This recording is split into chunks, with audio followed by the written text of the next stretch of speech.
Hi, this is Satish, working as assistant professor in GFGCW Pagoda. In this session, we are going to discuss fire insurance. This topic is taken from life insurance and general insurance chapter.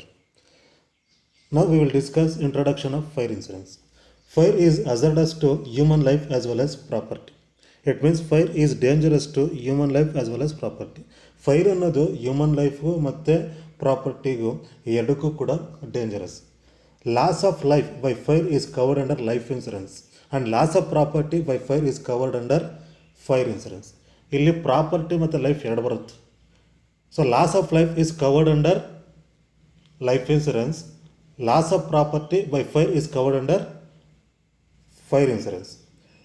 ಫೈರಿಂದ ಯಾವುದೇ ಒಂದು ಲೈಫ್ಗೆ loss ಆಯ್ತಪ್ಪ ಅಂತಂದರೆ it is covered under life insurance. So loss of life by fire is covered under life insurance and loss of property by fire is covered under fire insurance. Property loss ಆಯ್ತಪ್ಪ ಅಂದರೆ ಫೈರಿಂದ fire insurance ಬರುತ್ತೆ. In case life loss ಆಯ್ತಪ್ಪ ಅಂತಂದರೆ ಅದು life ಇನ್ಸೂರೆನ್ಸಲ್ಲಿ ಬರುತ್ತೆ. Fire causes enormous damage by physically reducing the materials to ashes. A fire insurance policy provides protection strictly against fire. There could be enormous reasons for fire. Thus, the basic ingredients of fire insurance are as follows. Basic ingredients of fire insurance ಏನಿದೆ ಅಂತ ನಾವು ನೋಡೋದಾಯ್ತಪ್ಪ ಅಂದರೆ, first one, the financial loss should be on account of fire resulting in damage or destruction of property or goods. ಯಾವುದೇ ಒಂದು ಪ್ರಾಪರ್ಟಿಗೆ damage ಆಗಿ ಅದು financial loss ಆಯ್ತಪ್ಪ ಅಂತಂದರೆ ಅದು ಫೈರಿಂದನೇ ಆಗಿರಬೇಕು. ಸೊ ಫೈರಿಂದ ಯಾವುದೇ ಒಂದು ಪ್ರಾಪರ್ಟಿ ಡ್ಯಾಮೇಜು ಲಾಸ್ ಆಯ್ತಪ್ಪ ಅಂದರೆ ಅದರಿಂದ ಆಗೋವಂಥದ್ದು ಫೈನಾನ್ಷಿಯಲ್ ಲಾಸು ಇದರಲ್ಲಿ ಕನ್ಸಿಡರ್ ಮಾಡ್ತಾರೆ. ಸೊ ಬೇರೆ ಯಾವುದರಿಂದ ಆಗೋ ಫೈನಾನ್ಷಿಯಲ್ ಲಾಸು ಫೈರ್ ಇನ್ಸೂರೆನ್ಸಲ್ಲಿ ಬರೋದಿಲ್ಲ. ಸೊ ಇಲ್ಲಿ ಒಂದು ಪಾಯಿಂಟ್ ಏನಪ್ಪ ಅಂದರೆ, basic point, event that results into financial loss would be fire and not accident. ಅಂದರೆ ಫೈನಾನ್ಷಿಯಲ್ ಲಾಸು ಯಾವುದರಿಂದ ಆಗಿರಬೇಕು ಅಂದರೆ ಫೈರಿಂದ ಆಗಿರಬೇಕು. ಅಂದರೆ ಯಾವುದೇ ಒಂದು ಪ್ರಾಪರ್ಟಿ ಡ್ಯಾಮೇಜು ಫೈರಿಂದ ಆಗಿದ್ದರೆ ಅಂಥ ಫೈನಾನ್ಷಿಯಲ್ ಲಾಸು ಇಲ್ಲಿ ಕನ್ಸಿಡರ್ ಮಾಡ್ತಾರೆ. Next, the maximum amount which the insured can claim as compensation in the event of loss agreed to between the parties at the time of entering in to the contract. ಅಂದರೆ insured or policy holder can claim as compensation, ಅಂದರೆ he can claim maximum amount as compensation in the event of loss is agreed to between the parties at the time of entering into the contract. ಕಾಂಟ್ರಾಕ್ಟಲ್ಲಿ ಅವ್ರು enter ಆದಾಗ ಏನು agreement ಮಾಡ್ಕೊಂಡಿರ್ತಾರೋ ಆ agreement terms ಪ್ರಕಾರ maximum amount, ಅಂದರೆ actual loss ಏನಾಗಿರುತ್ತೆ actual ಲಾಸಲ್ಲಿ ಮ್ಯಾಕ್ಸಿಮಮ್ ಅಮೌಂಟು ಅವ್ರಿಗೆ ಕ್ಲೈಮ್ ಮಾಡ್ಕೋಬೋದು. ಯಾರಪ್ಪ ಅಂತಂದರೆ insured or policy holder. So policy holder can claim maximum amount as compensation. Maximum amount compensation ಆಗಿ ಅವರು ತಗೋಬೋದು. It should be understood that the event that results into financial loss would be fire and not accident. Secondly, the financial loss resulting from damage to property may be much more than the sum assured. In such case the insurer would be liable to make payment of sum assured only. In case ಏನು sum assured ಆಗಿರುತ್ತೋ sum ಅಶ್ಯೂರ್ಡ್ಗಿಂತ ಜಾಸ್ತಿ loss ಆಯ್ತಪ್ಪ ಅಂತಂದರೆ insurance company sum assured ಏನಿರುತ್ತೋ ಅಷ್ಟು ಮಾತ್ರ ಅವರು ಪೇ ಮಾಡ್ತಾರೆ. Next, for example, if a person has insured a house for rupees 10 lakhs against loss by fire, the insurer is not liable to pay the full sum unless the house is destroyed by fire. ಈಗ ಅವರು 10 lakh rupeesಗೆ ಹೌಸ್ನ insurance ಮಾಡಿಸಿರ್ತಾರೆ. The insurer is not liable to pay the full sum. ಈಗ 10 lakhs rupeesಗೆ ಅವರು sum assured ಮಾಡಿಸಿದ್ದಾರೆ ಅಂತೇಳಿ 10 lakh rupeesಗೂ ಅವರು ಪೇ ಮಾಡೋದಕ್ಕೆ ಲಯಬಲ್ ಇರ್ತಾರೆ ಅಂತಲ್ಲ. Unless the house is destroyed by fire, but only pay the actual loss subject to the maximum limit of rupees 10 lakhs. ಆ 10 lakh rupees ಒಳಗಡೆ ಏನು ಲಾಸ್ ಆಗಿರುತ್ತೋ ಆ ಲಾಸ್ನ ಅವ್ರು ಏನು ಮಾಡ್ತಾರೆ ಅಂದರೆ ಕಾಂಪನ್ಸೇಷನ್ ಆಗಿ ಪೇ ಮಾಡ್ತಾರೆ. ಈಗ 10 lakh rupeesಗೆ ಅವರು ಸಮ್ ಅಶ್ಯೂರ್ಡ್ ಮಾಡಿಸಿರ್ತಾರೆ, ಬಟ್ ಆಕ್ಚುಯಲ್ ಲಾಸ್ ಏನಾಗಿರುತ್ತೋ ಆ ಆಕ್ಚುಯಲ್ ಲಾಸ್ನ ನೋಡಿಕೊಂಡು ಇನ್ಸೂರೆನ್ಸ್ ಕಂಪ್ನಿ ಅನ್ನೋದು ಏನು ಮಾಡುತ್ತೆ, ಪೇ ಮಾಡುತ್ತೆ. Next, meaning. Fire insurance is A legal contract between on insurance company and the policy holder. So fire insurance is A legal contract between two parties means insurance company and policy holder. which guarantees, means insurance company guarantees that any loss or damages caused to the policyholder's property in a fire will be paid by the insurance company. ಇಲ್ಲಿ ಏನು ಅಗ್ರಿಮೆಂಟಲ್ಲಿ ಏನು agreement ಮಾಡ್ಕೊಂಡಿರ್ತಾರೆ ಅಂತಂದರೆ, insurance company guarantees that any loss or damages caused to the policy holder's property in a fire will be paid by the insurance company. ಅಂದರೆ policy holder ಪ್ರಾಪರ್ಟಿಗೆ ಏನೇ damage ಮತ್ತು loss ಆಯ್ತಪ್ಪ ಅಂದರೆ ಡ್ಯೂ ಟು ಫೈರಿಂದ ಏನೇನು loss ಆಯ್ತು damage ಆಯ್ತಪ್ಪ ಅಂತಂದರೆ ಅದನ್ನು ಆ ಲಾಸಸ್ನ ಆ್ಯಸ್ ಎ ಕಾಂಪನ್ಸೇಷನ್ನಾಗಿ ಪೇ ಮಾಡ್ತೀವಿ ಅಂದರೆ ಇನ್ಸೂರೆನ್ಸ್ ಕಂಪ್ನಿ ಗ್ಯಾರಂಟಿ ಕೊಡುತ್ತೆ. ಸೊ ಆ ಫೈರಿಂದ ಏನು ಲಾಸು ಅಥವಾ ಡ್ಯಾಮೇಜಸ್ ಆಗುತ್ತೋ ಅದಕ್ಕೆ ಫೈನಾನ್ಷಿಯಲ್ ಸೆಕ್ಯೂರಿಟಿ ಕೊಡ್ತೀವಿ ಅಂತೇಳಿ ಏನೋ ಒಂದು ಇನ್ಸೂರೆನ್ಸ್ ಕಂಪ್ನಿ ಗ್ಯಾರಂಟಿ ಕೊಡುತ್ತೆ. Fire insurance provides coverage against incidents of accidental fire, lightning, explosion, etc. Next definition. As per the Insurance Act 1938 under section 2 subsection 6a, fire insurance is defined as the business of effecting otherwise than independently to some other class of business contracts of insurance against loss by or incidental to fire or other occurrence customarily included among the risks insured against in fire insurance policies. Fire insurance is an agreement whereby one party in return for a consideration undertakes to indemnify the other party against financial loss which may sustain by reason of certain defined subject matter. ಇಲ್ಲಿ ಏನಾಗುತ್ತೆ ಅಂತಂದರೆ, fire insurance is an agreement whereby one party ಅಂತಂದರೆ insurer means insurance company, whereby one party that is insurance company in return for a consideration undertakes to the indemnify means make compensation against loss due to fire. So to the indemnify means makes compensation the other party that is insured means policyholder against financial loss which he may sustain by reason of certain defined subject matter being damaged by the destroyed by fire or other defined perils up to an agreed amount. ಆದರೆ simple ಏನಪ್ಪ ಅಂತಂದರೆ, ಫೈರಿಂದ ಏನೇ loss ಅಥವಾ ಏನೇ damage ಆದರೂ insured ಪ್ರಾಪರ್ಟಿಗೆ ಅಂದರೆ policy holder ಪ್ರಾಪರ್ಟಿಗೆ ಏನೇ ಡ್ಯಾಮೇಜು ಅಥವಾ ಏನೇ ಲಾಸ್ ಆಯ್ತಪ್ಪ ಅಂತಂದರೆ due to fire, insurance company pays compensation as per agreement terms and conditions. Agreement terms conditions ಪ್ರಕಾರ ಏನು ಅಗ್ರಿಮೆಂಟ್ ಮಾಡ್ಕೊಂಡಿರ್ತಾರೋ ಆ ಅಗ್ರಿಮೆಂಟ್ ಟರ್ಮ್ಸ್ ಆ್ಯಂಡ್ ಕಂಡೀಷನ್ಸ್ ಪ್ರಕಾರ insurance company has to pay compensation to insured or policy ಹೋಲ್ಡರ್ಗೆ ಏನು ಮಾಡ್ತಾರೆ, compensation pay ಮಾಡ್ತಾರೆ. Next scope of cover ಅಂದರೆ ಇನ್ಸೂರೆನ್ಸ್ ಪಾಲಿಸಿನಲ್ಲಿ ಏನು ಫೈರ್ ಇನ್ಸೂರೆನ್ಸ್ ಪಾಲಿಸಿನಲ್ಲಿ ಏನೆಲ್ಲ ಕವರ್ ಆಗುತ್ತೆ ಅಂತ ನೋಡೋದಾಯ್ತಪ್ಪ ಅಂತಂದರೆ, fire, lightning, explosion, storm, cyclone, typhoon, hurricane, tornado, landslide, bush fire, strike, malicious and terrorism damages, riot, aircraft damages, overflowing of water tanks and pipes, etc. and add-on covers. These are all includes in fire insurance policy. Fire insurance ಪಾಲಿಸಿಯಲ್ಲಿ ಇದೆಲ್ಲ include ಆಗುತ್ತೆ. Fire ಆಗ್ಬೋದು, lightning ಆಗ್ಬೋದು, explosion ಆಗ್ಬೋದು, storm, cyclone, typhoon, hurricane, tornado, landslide, bush fire, strike, riot, malicious and terrorism damages, aircraft damages, overflowing of water tanks, pipes, add on covers. These are all includes in fire insurance policy. Next features of fire insurance. Fire ಇನ್ಸೂರೆನ್ಸ್ನ features ಏನಿದೆ ಅಂತ ನೋಡೋದಾಯ್ತಪ್ಪ ಅಂತಂದರೆ,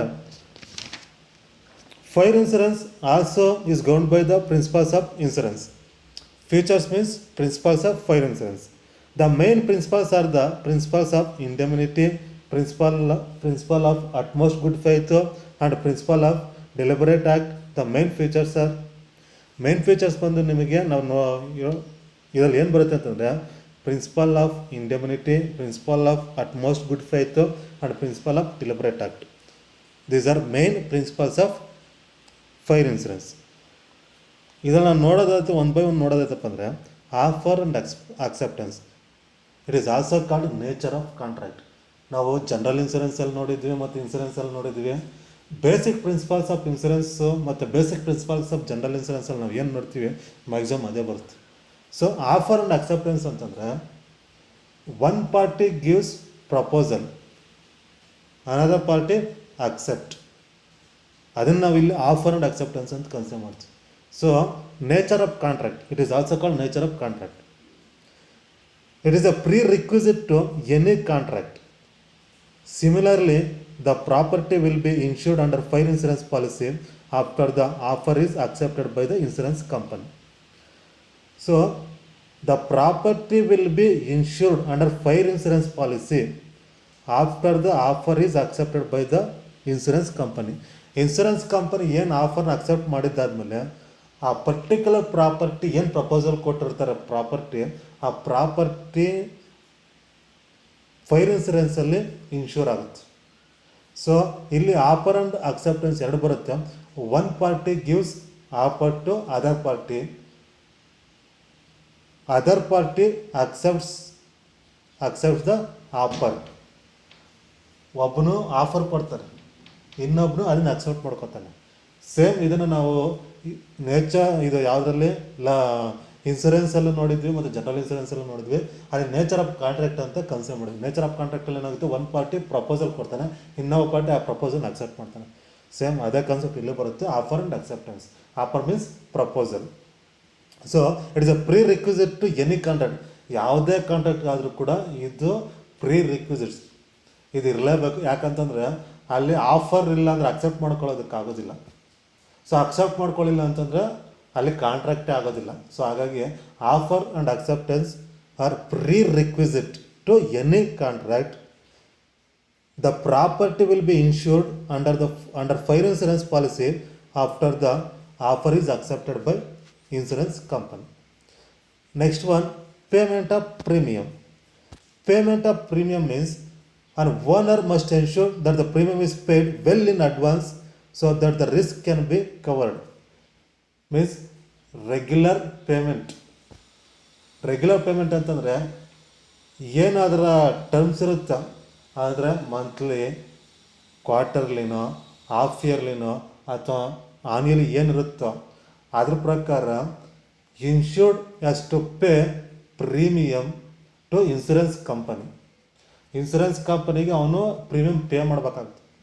so an owner must ensure that the premium is paid well in advance so that the risk can be covered. If the payment is made through check and it is dishonored, then the coverage of risk will not exist. In case insured party cheque book ಆದರೆ pay ಮಾಡ್ತಾನೆ, in case ಅದೇನಾದರೂ dishonoured ಆಯ್ತಪ್ಪ ಅಂತಂದರೆ risk cover ಆಗೋದಿಲ್ಲ. This is given in section 64BB of Insurance Act 1938. The insurance cover is valid only after the premium has been paid by the assured or buyer of the policy. So the insurance cover is valid only after the premium has been paid. Premium pay ಮಾಡಿದ್ದಾದ್ಮೇಲೆ ಅದು ಏನಾಗುತ್ತೆ ಅಂತಂದ್ರೆ valid ಆಗುತ್ತೆ. So ಹಾಗಾಗಿ owner must ensure that the premium is paid well in advance so that the risk can be covered. Insured ಅಥವಾ policy holder ಏನಿರ್ತಾನೋ ಈ must pay premium regularly as per agreement terms. Agreement terms ಪ್ರಕಾರ ಏನಿರುತ್ತೋ agreement terms ಪ್ರಕಾರ ಅವನು ರೆಗ್ಯುಲರಾಗಿ premium pay ಮಾಡಬೇಕಾಗುತ್ತೆ. Next contract of indemnity. Indemnity means makes compensation against loss or damages. Fire insurance is a contract of indemnity and the insurance company is liable only to the extent of actual loss suffered. If there is no loss, there is no liability even if there is fire. In case ಅವ್ರು compensation pay ಮಾಡಬೇಕು ಅಂತಂದರೆ ಅಲ್ಲಿ damage ಆಗಬೇಕು. ಅಂದರೆ fire insurance is a contract of indemnity. Indemnity ಅಂತಂದರೆ make compensation against loss ಆದಂಥ ಸಂದರ್ಭದಲ್ಲಿ compensation pay ಮಾಡೋದು. ಸೊ ಹಾಗಾಗಿ fire insurance is a contract of indemnity and the insurance company is liable only to the extent of actual loss suffered. ಯಾವಾಗ loss ಆಗುತ್ತೋ ಆವಾಗ ಮಾತ್ರ insurance company liable to pay compensation to insured party. Otherwise, if there is no loss, there is no liability, even if there is fine. Next, utmost good faith. Utmost good faith ಅಂತಂದರೆ honesty and sincere. The property owner must disclose all the relevant information to the insurance company while insuring their property. Property ಬಗ್ಗೆ complete details informations ಅವನು ಕೊಡಬೇಕಾಗುತ್ತೆ. So insured party provides detail information to insurance company before entering in to ಕಾಂಟ್ರಾಕ್ಟ್ಗೆ enter ಆಗೋಕ್ಕೆ ಮೊದಲು ಅಥವಾ policy ತೊಗೊಳೋಕ್ಕೆ ಮೊದಲು ಅವನು ಏನು ಮಾಡಬೇಕಾದ್ರೆ ಡೀಟೇಲ್ಸ್ ಇನ್ಫಾರ್ಮೇಷನ್ ಕೊಡಬೇಕಾಗುತ್ತೆ. So the property owner must disclose all the relevant information to the insurance company while insuring their property. The fire policy shall be voidable in the event of misrepresentation, misdescription or non-disclosure of any material information. In case insured party ಏನಾದರೂ misrepresentation ಮಾಡಿದ್ರೆ ಅಥವಾ wrong information ಕೊಟ್ಟರೆ ಅದೇನಾಗುತ್ತೆ ಅಂದರೆ fire policy shall be voidable. So valid ಆಗೋದಿಲ್ಲ, it is not valid contract. So ಅದೇನಾಗುತ್ತಂದರೆ valid contract ಆಗೋದಿಲ್ಲ, it will be voidable contract. ಆಗೇನಾಗುತ್ತೆ ಅಂತಂದರೆ ಆಟೋಮೆಟಿಕ್ಕಾಗಿ ಕಾಂಟ್ರಾಕ್ಟ್ ಅನ್ನೋದು ಕ್ಯಾನ್ಸಲ್ ಆಗುತ್ತೆ. The fire policy shall be voidable in the event of misrepresentation, misdescription or non-disclosure of any material information relating to property. ಪ್ರಾಪರ್ಟಿಗೆ related ಆಗಿ ಏನಾದರೂ ಅವನ ಇನ್ಫಾರ್ಮೇಷನ್ನು ಮಿಸ್ರೆಪ್ರೆಸೆಂಟ್ ಮಾಡಿದರೆ then policy will be voidable, policy voidable ಆಗುತ್ತೆ. Next insurable interest. The fire insurance will be valid only if the person who is insuring the property is owner or having insurable interest in that property. So insured person must having interest on subject matter of fire insurance policy. Fire insurance policy ಮೇಲೆ ಆ ವ್ಯಕ್ತಿಗೆ interest ಇರಬೇಕು. So insured party ಅಥವಾ policy holder must having interest on subject matter of insurance. ಆ insurance subject ಮ್ಯಾಟರಲ್ಲಿ ಅವನಿಗೆ interest ಇದ್ದರೆ ಮಾತ್ರ ಅದು ವ್ಯಾಲಿಡ್ ಆಗುತ್ತೆ. The fire insurance will be valid only if the person who is insuring the property is owner or having insurable interest in that property. Such interest must exist at the time when loss occurs. It is well known that insurable interest exists not only with the ownership but also as a tenant or bailey or financial. Banks can also have the insurable interest. So insurable interest ಅಂತಂದರೆ must and should having interest on subject matter of insurance. ಆ insurance subject matter ಏನು ಬರುತ್ತೋ ಅದ್ರ ಮೇಲೆ interest ಇರಬೇಕು. ಅದು ನಾವು ಏನಂತ ಕನ್ಸಿಡರ್ ಮಾಡ್ಕೊಂಡ್ರೆ insurable interest. Then only contract will be valid. ಆವಾಗ ಮಾತ್ರ ಕಾಂಟ್ರಾಕ್ಟ್ ಅನ್ನೋದು ವ್ಯಾಲಿಡ್ ಆಗುತ್ತೆ ಅಥವಾ ಫೈರ್ ಇನ್ಶೂರೆನ್ಸ್ ಅನ್ನೋದು ವ್ಯಾಲಿಡ್ ಆಗುತ್ತೆ. Next contribution. If a person insured his property with two insurance companies, so two insurance companies ಅಂತಂದರೆ ಸೇಮ್ ಪ್ರಾಪರ್ಟಿ ಮೇಲೆ ಅವನು ಪಾಲಿಸಿ ತೊಗೊಂಡಿರ್ತಾನೆ. ಸೇಮ್ ಪ್ರಾಪರ್ಟಿ ಮೇಲೆ ಅವನು ಟೂ ಇನ್ಸೂರೆನ್ಸ್ ಕಂಪ್ನೀಸಲ್ಲಿ ಅವನು ಏನು ಪಾಲಿಸಿ ತೊಗೊಂಡಿರ್ತಾನೆ. So if a person insured is property with two insurance companies, then in case of fire loss both the insurance companies will pay the loss to the owner proportionately. ಅಲ್ಲೇನಾಗುತ್ತೆ ಅಂತಂದರೆ two companies liable ಆಗ್ತಾರೆ. Two companies responsible to pay compensation to ಇನ್ಶೂರ್ಡ್ಗೆ compensation pay ಮಾಡೋದಕ್ಕೆ two insurance companies ಕೂಡ liable ಇರುತ್ತೆ. According insurance agreement ಏನಿರುತ್ತೋ ಆ agreement ಪ್ರಕಾರ ಅವ್ರು ಏನು ಮಾಡ್ತಾರೆ ಅಂತಂದರೆ ಅವರು ಪೇ ಮಾಡಬೇಕಾಗುತ್ತೆ. So, if a person insured his property with two insurance companies, then in case of fire loss, both the insurance companies will pay the loss to the owner proportionately. ಅಂದರೆ ಅವನು ಏನು ಇನ್ಶೂರೆನ್ಸ್ ಪಾಲಿಸಿ ತೊಗೊಂಡಿರ್ತಾನೋ according to that insurance company ಎಷ್ಟು pay compensation to ಇನ್ಶೂರ್ಡ್ಗೆ ಅದ್ರ ಪ್ರಕಾರ ಅವನೇನು ಮಾಡಬೇಕಾಗುತ್ತೆ, ಪೇ ಮಾಡಬೇಕಾಗುತ್ತೆ. Next period of fire insurance. The period of insurance is to be defined in the policy. So ಪಾಲಿಸಿನಲ್ಲೇ ಅದ್ರ ಪೀರಿಯಡ್ ಮೆನ್ಷನ್ ಮಾಡಿರ್ತಾರೆ. Generally the period of fire insurance will not exceed 1 year. The period can be less than 1 year but not more than 1 year, except for the residential houses which can be insured for a period exceeding 1 year also. Normal ಆಗಿ ಅದೇನಾಗುತ್ತೆ ಅಂದರೆ 1 year cover ಆಗುತ್ತೆ.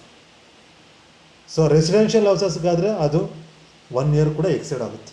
So the period of insurance is to be defined or mention in the policy itself. ಪಾಲಿಸಿನಲ್ಲೇ ಅದನ್ನು mention ಮಾಡಬೇಕು.